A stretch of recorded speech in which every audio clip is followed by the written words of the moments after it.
Fala galera da Jornada do Dinheiro, tudo certo? Aqui é o Vitor Hernandes e nós vamos com mais uma atualização da carteira internacional do Jornada.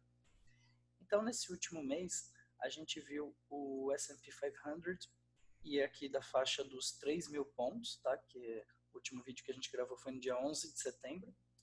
Foi aqui dos 3.000 pontos para hoje fechar em 2.919, tá? Então caiu aí cerca de 9.000 pontos durante 8.000 pontos aí durante esse mês.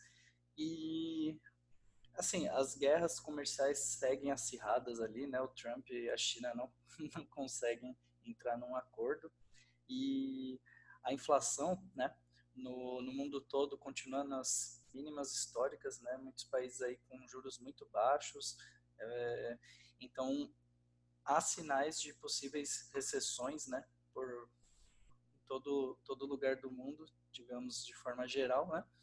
Então existe essa preocupação, né, de que pode ter uma crise em breve e tal. E o grande problema é que a gente não tem como saber quando, né?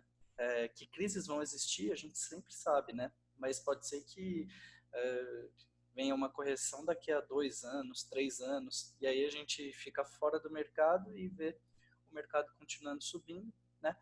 E fica de fora de possíveis altas. Então a gente tem que olhar para possíveis crises, só que também, ao mesmo tempo, não zerar todas as nossas posições, né? Principalmente em ações, né? Em fundos imobiliários que tem possibilidade de umas boas valorizações ainda. Então eu estou otimista com o cenário para o Brasil, não tão otimista com o cenário no exterior, mas olhando aqui para a nossa carteira, né, eu não vou, a ideia não é desfazer nenhuma dessas posições, e é por isso que a gente está montando um caixa, né, para aproveitar eventuais quedas que possam vir a ter, né. Então, vendo a nossa carteira no geral, a gente acumula aqui uma valorização de 5% desde o início da carteira, que começou há mais ou menos 7 meses, né? E muito disso é por conta da valorização do câmbio, né? Então a gente tem um custo de dólar de 3,97 no custo de aquisição aqui da nossa carteira, e o dólar hoje está em 4,10, tá? Então tem essa pequena valorização aí do câmbio, o que acaba puxando, né, a rentabilidade de algumas posições. Então a gente consegue perceber isso mais forte aqui no caixa, né? A gente vê que ele tem uma valorização de 3,5%, sendo que não existe uma valorização em termos nominais aqui no caixa, né? É somente o câmbio que está influenciando aqui a posição, tá? Então, também durante esse último mês, a gente teve a distribuição dos dividendos, né, de 5 ETFs aqui na nossa carteira, aliás, dos ETFs, de todos os ETFs da carteira, considerando que o GSP não paga dividendos, porque ele é uma operação em derivativos, né, é o nosso ETF de commodities, e a Berkshire Hathaway, que é a ação do Warren Buffett, que também não distribui dividendos. Então todos os outros 5 aqui foram os que pagaram dividendos durante este mês, e a gente vai inserir aqui esses proventos na nossa carteira aqui, tá? Então, abrindo aqui, eu já pego sempre aqui o valor líquido, né, por cota, lembrando que a gente recebe os dividendos, o valor bruto, aí é descontado 30% desse rendimento, e o que a gente recebe é o líquido aqui, que é o que eu já considero aqui para a conta. Então, o IVV foi 208, eu já vou marcar aqui na nossa planilha, 208. O VIGI teve 108 de rendimento, 0,8. O VNQ distribuiu 3,12.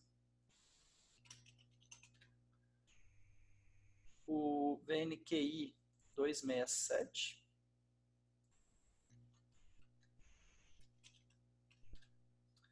E o XSOE distribuiu 4,60. Beleza? E com isso a nossa carteira até agora recebeu 30 dólares em dividendos, né? o que representa cerca de 0,19% sobre o valor aplicado. Não é um valor alto, mas já é alguma coisa aí, considerando que os investimentos no exterior realmente não costumam pagar dividendos muito altos, né? Os ativos no exterior costumam ter distribuições bem mais baixas, então isso é totalmente normal, tá? Agora, como eu estou fazendo em todas as carteiras, né, de fundos imobiliários e a de ações também, eu alterei a calculadora para ficar aqui posicionada na linha correspondente ao investimento que a gente está fazendo. Então eu vou fazer justamente a mesma coisa lá na parte de investimentos no exterior, tá? Para a gente ter essa calculadora aqui também, em vez de eu ficar utilizando essa gambiarra aqui, tá? Então eu vou colocar essa coluna taxas, eu posso excluir porque não tem. E aqui a gente vai fazer o valor total. Então, aqui a gente vai colocar sempre a quantidade que a gente está comprando de cada ativo, aqui o preço de compra, e aqui o gasto total que vai ficar, que é a quantidade multiplicada pelo preço de compra, mais o valor da taxa de corretagem, que no caso da Drive Wealth é R$ 2,99, tá? E aqui vai gerar o nosso novo preço médio, tá? Só conferir se está pegando os valores certos, tá? R2 é o gasto total, mais o valor investido, que deve ser esse aqui, correto. E aqui o P2 é a quantidade, eu tenho que somar com a quantidade daqui, que no caso não está certo, seria a coluna C, tá? Aí feito isso, eu só preciso alterar aqui, né, para dólar, né? Então, como os investimentos são feitos em dólar, eu tenho que alterar isso daqui para dólar. E aí fica aqui certinho a nossa calculadora aqui. Só como exemplo, se eu fosse comprar mais 3 ações da Berkshire Hathaway pelo valor de $200, ele calcularia aqui. Então vamos ver se ele ficou certo aqui. 451. Estranhamente ele deu um preço médio diferente. Deixa eu confirmar aqui novamente.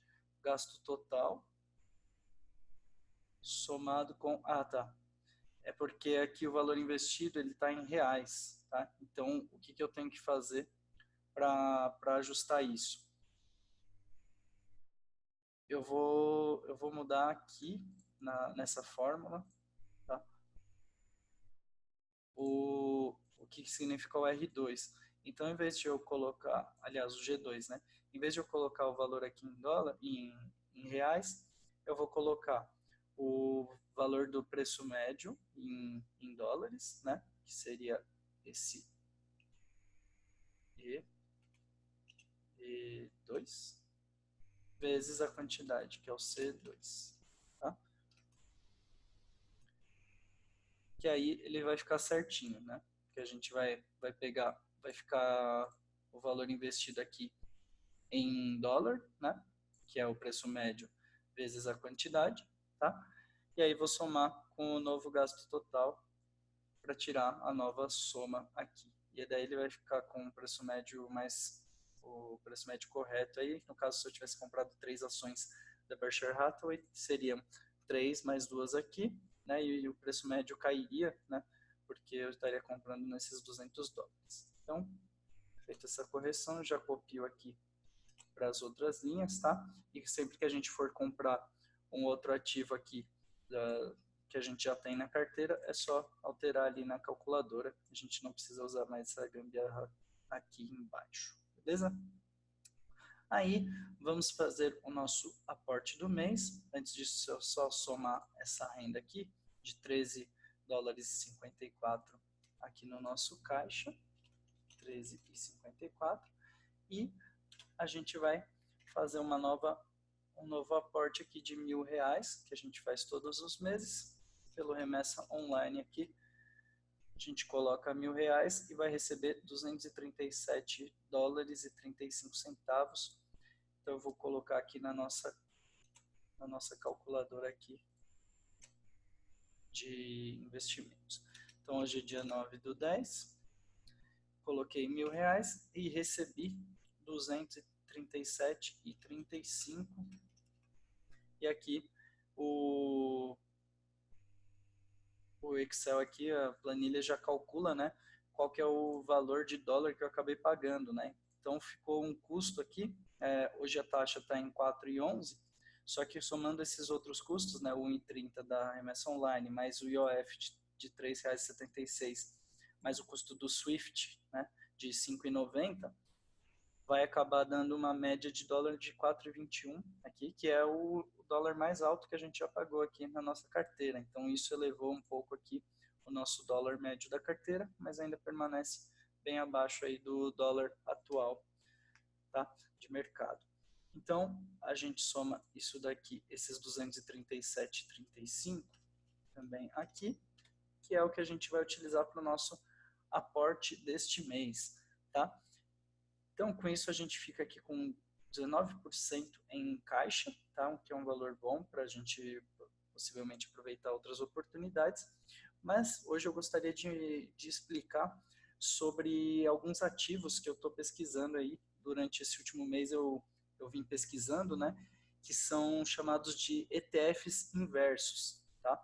Eu vou mostrar um aqui, no caso, que se chama SH, e o nome dele é ProShares Short S&P 500. O que ele faz, né? Ele fornece uma exposição inversa ao índice do S&P 500, tá? Então, o que isso significa, tá? A gente tem aqui na nossa carteira o IVV, que acompanha o índice S&P 500.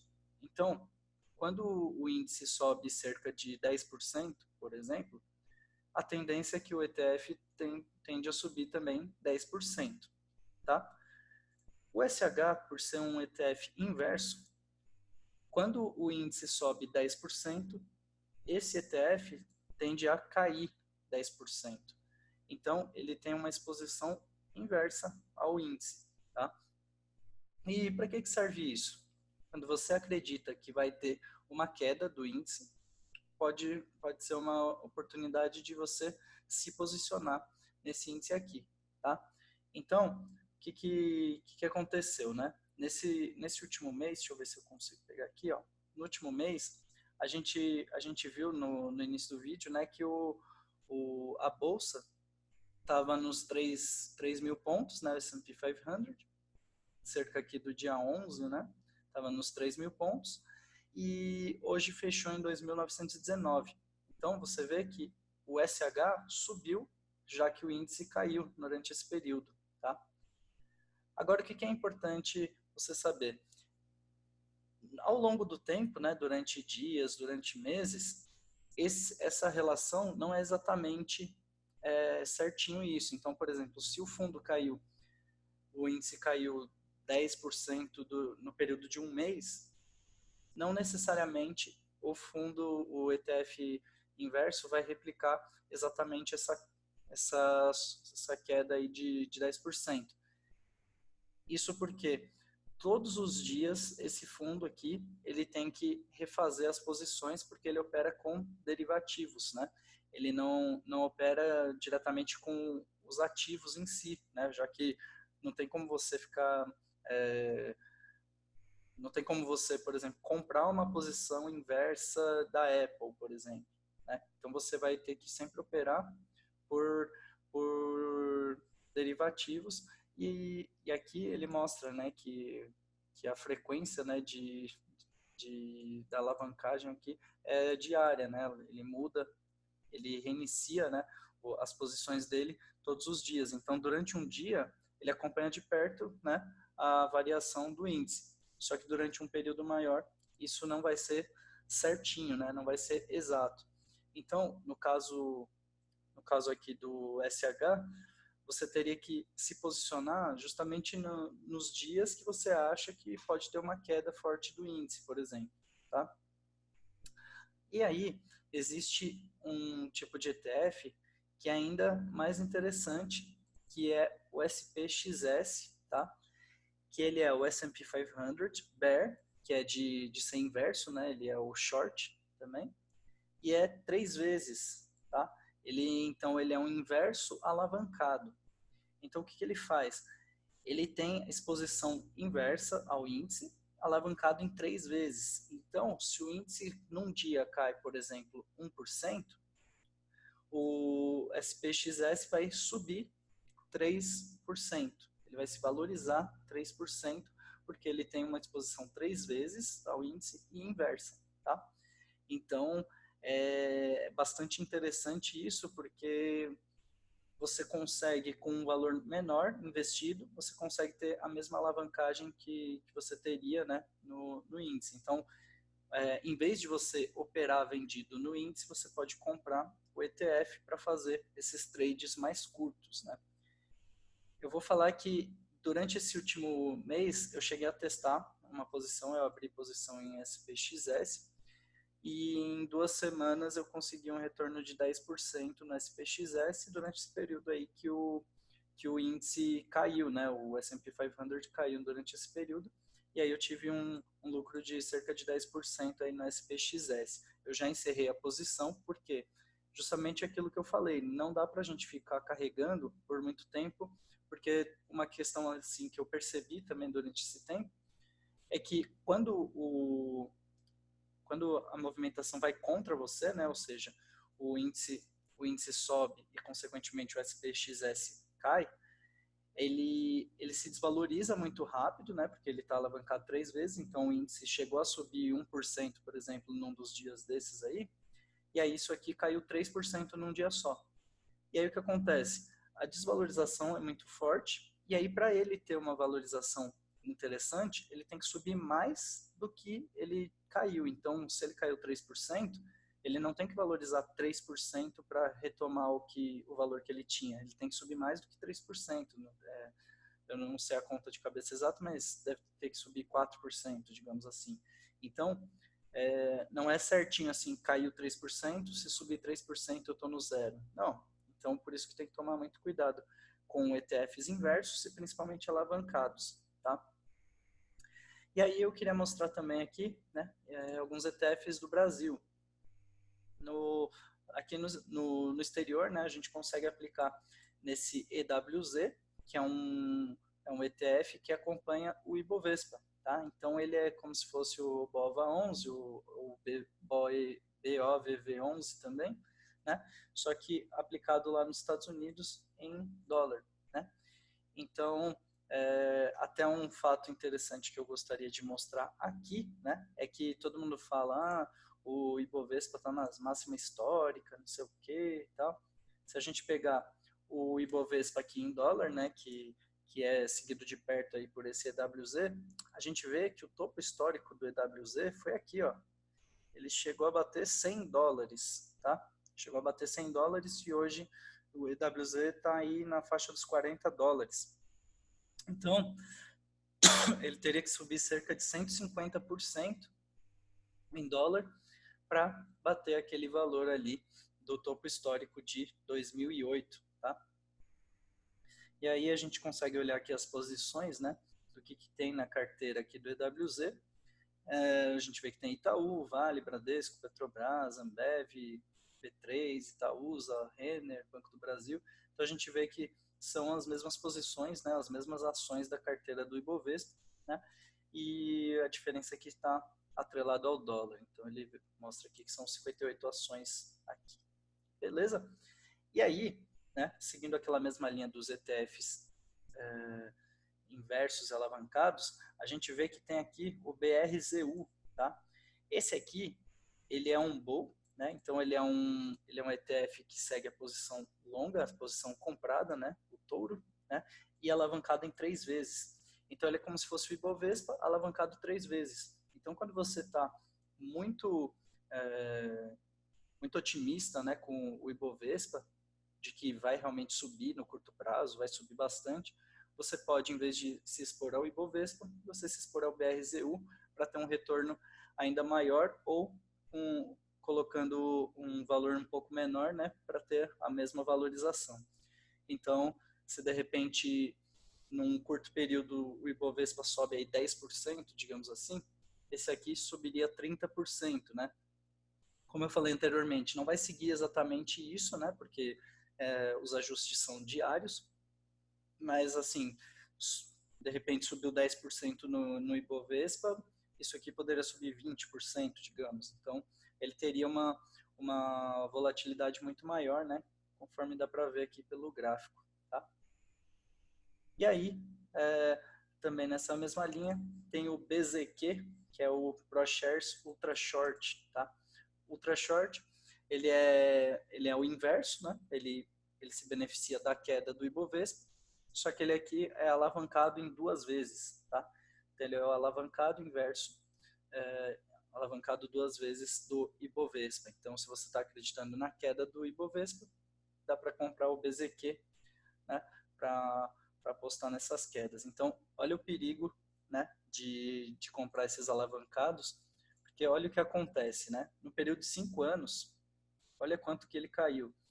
Ele chegou a custar 543 aqui, ó, 543 aqui no dia 25 de janeiro de 2016, 543 dólares, e hoje ele está valendo 26 dólares, tá? Porque aqui era aquele fundo da bolsa, né, que a gente teve, Ibovespa 37 mil pontos, tal, e aí hoje a gente com o Ibovespa nos 100 mil pontos, olha quanto que perdeu de valor isso aqui, justamente por estar alavancado, né? E por ter essa exposição aí via derivativos e não tendo os ativos em si, tá?